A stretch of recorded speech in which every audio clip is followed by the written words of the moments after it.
We make our plans and then we change our plans. Life changes our plans. Stuff happens. Well, that's just the nature of the beast for sure.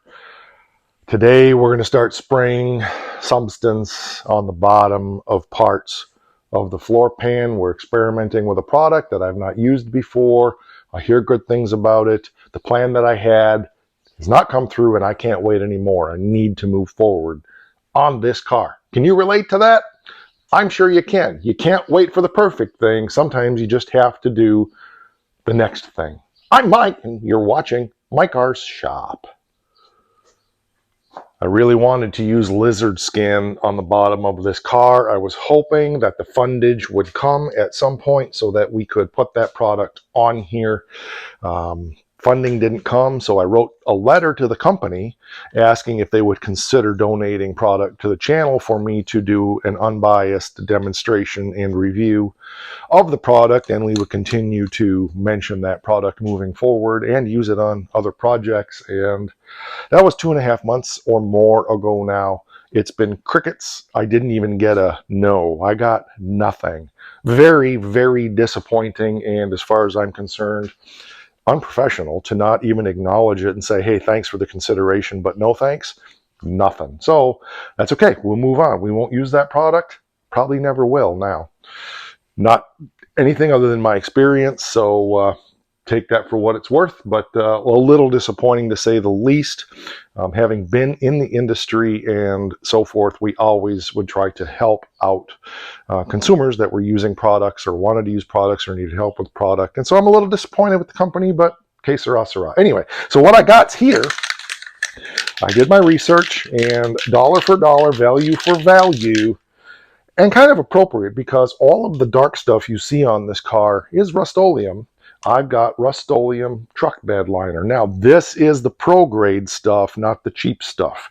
From everything I read, this is the most value for your buck for what I want to accomplish here. So we're going to spray this product in a few spots here, see if I like it, see if it works, and if it does, then we will go from there and continue on with it on the car. I don't know how many cans it's going to take.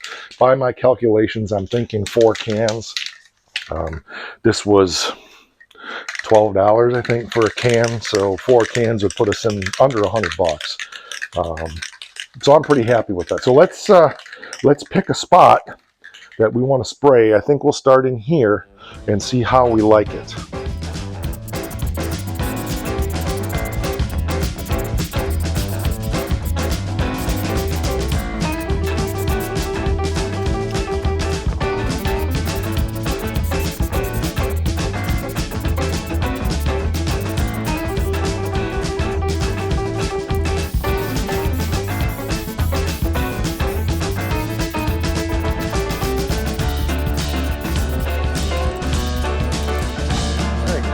Drying up nicely. I don't remember the flash time between coats.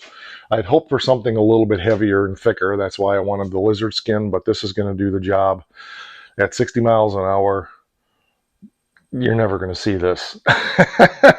And it's stitches. We purposely didn't do everything perfect. We were just getting it done. It's structurally good.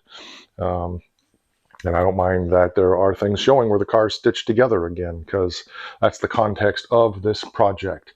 So we're going to let that dry and then hit it again, and we'll have used a half a can on that much of the floor. So not bad, not bad. It's probably going to take, if that takes a whole can, that takes a whole can. Yeah, it's probably going to take 5 cans to do this. So that's still not bad. It's not covering quite as well as I had hoped, but we're just experimenting here. So I'll probably today just I'll run up and get one more can because that's what my budget will allow right now. And we'll have done this middle section of the floor. Real world, what can I say? Reading the instructions, I was only supposed to let it dry for 2 minutes. So we'll hit it with the next coat now.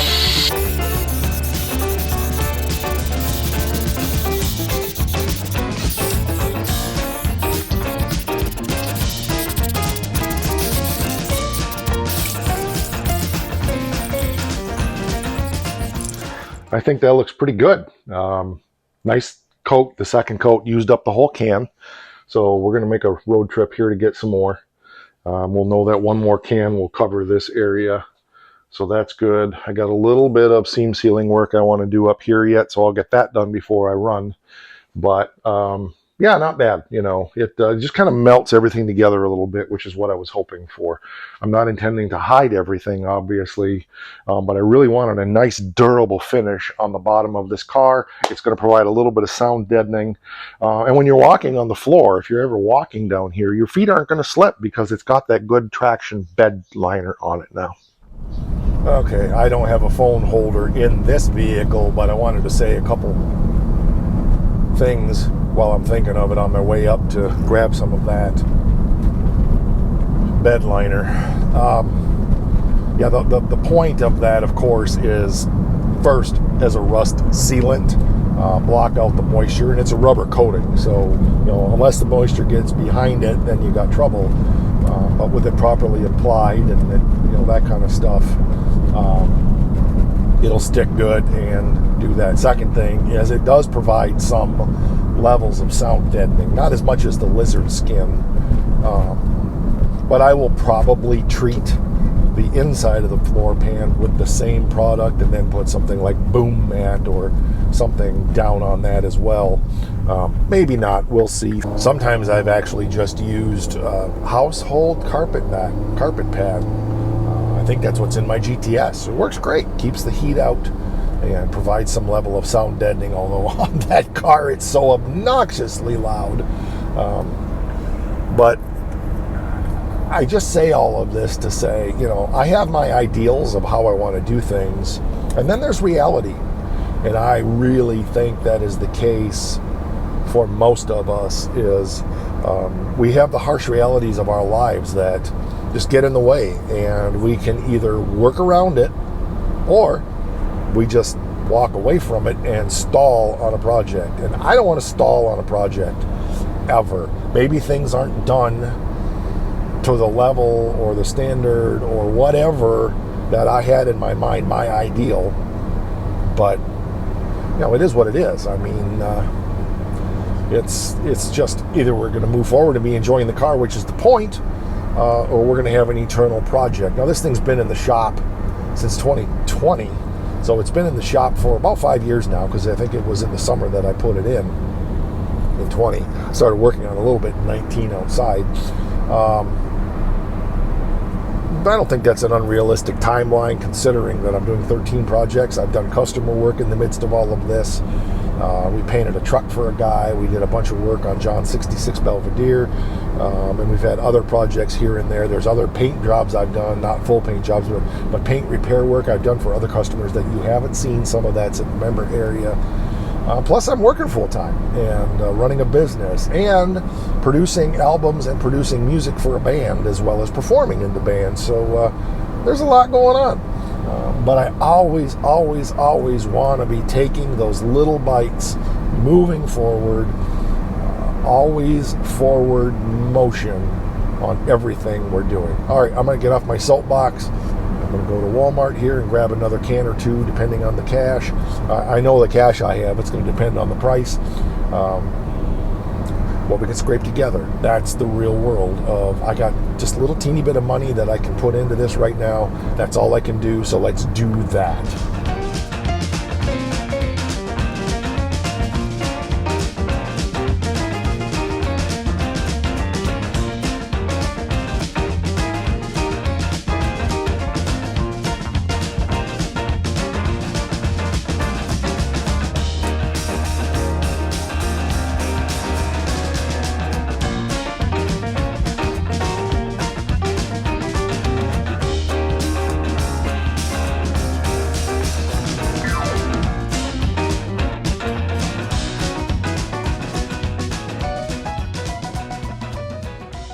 So we're done from the bottom of the firewall all the way up to the bottom of the rear footwell.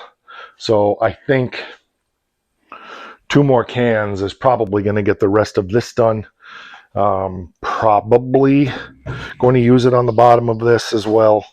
Not 100% sure on that, but there's a little bit of touch up in spots I need to do in here. So But I'm pretty happy with that. It's got minor texture. I was hoping for something a little more aggressive texture-wise that would just help everything blend together better. But overall, yeah, it's all right.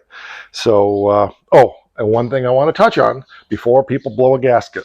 Oh, you were spraying all that and you didn't wear a respirator. I had my exhaust fan going back there, and I was holding my breath the whole time, and then I would step away back into fresh, clean air, get a breath, and go at it again. I don't have a fresh respirator right now. And for little jobs like this, I often will do it that way. So it's not always what it appears. So relax. It's okay. I appreciate your concern for my health. Um, but again, I'm holding my breath and then getting a breath of fresh air out of the stream, and I had my exhaust fan going to suck the fumes out that way. So it's all good, but I appreciate your concern. So anyway, what's my reaction to this so far? I think it looks great. Yeah, considering what this was, something we just stitched all together. Yeah, there's stuff that I see that I could have done differently as far as the fabrication and etc. But it's stitches, so it's not a high dollar car. This thing's done, it'll be a $30,000 or $40,000 car. It's not going to be a six figure plus car. Big block, 4-speed, came out of a junkyard pile with cars on top of it. So we're hand fabricating everything. We've got less than $3,000 in this car, and we have almost everything to complete it except I have a front bumper for it now. I just got to get it shipped here from California. I don't have front bumper brackets. I don't have a hood, and I don't have a grill. Other than that, I think I got everything else for the car, and I got less than $3,000 into the whole thing. So you show me a Challenger that's this far along with that little bit of money into it, and I will tip my hat to it and give the guy a handshake or the gal a handshake, because that's a feat. And that's what this channel is all about. How to build really amazing cars for little to no money.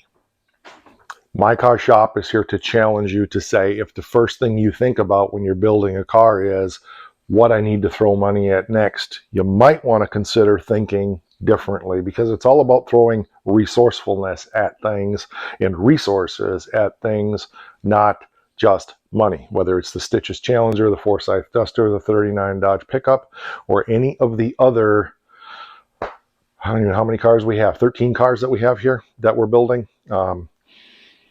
That's what it's all about. And so old school hot rodding, thinking, looking at what's laying at your feet, looking at what your connections have available that you can barter with. Maybe you have to do a little work to get some stuff like I've done for this car, for some of the 4-speed stuff, painting that $500 paint job truck, things like that. But it doesn't always have to take money. And I can't emphasize that enough in today's day and age where everybody is struggling financially.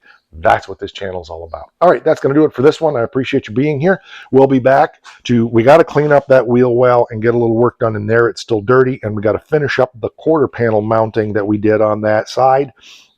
And we'll be able to get all this sprayed.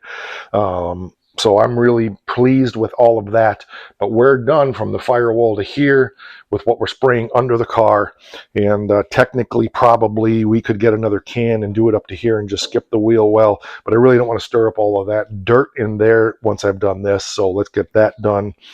So we'll be back on this real soon to get more accomplished, because I still want to get this car off the rotisserie yet this year and get it pushing and rolling around again. All right, we have merchandise. Check it out down there in the comments. Channel memberships are available for as little as $5 a month. And one more thing, if you've been around My Car Shop for any length of time, you know that this is what makes the rockin' world go round. Well, that's Fat Bottom Girls, but that's a Freddie Mercury Queen thing. So, but in this channel, rock!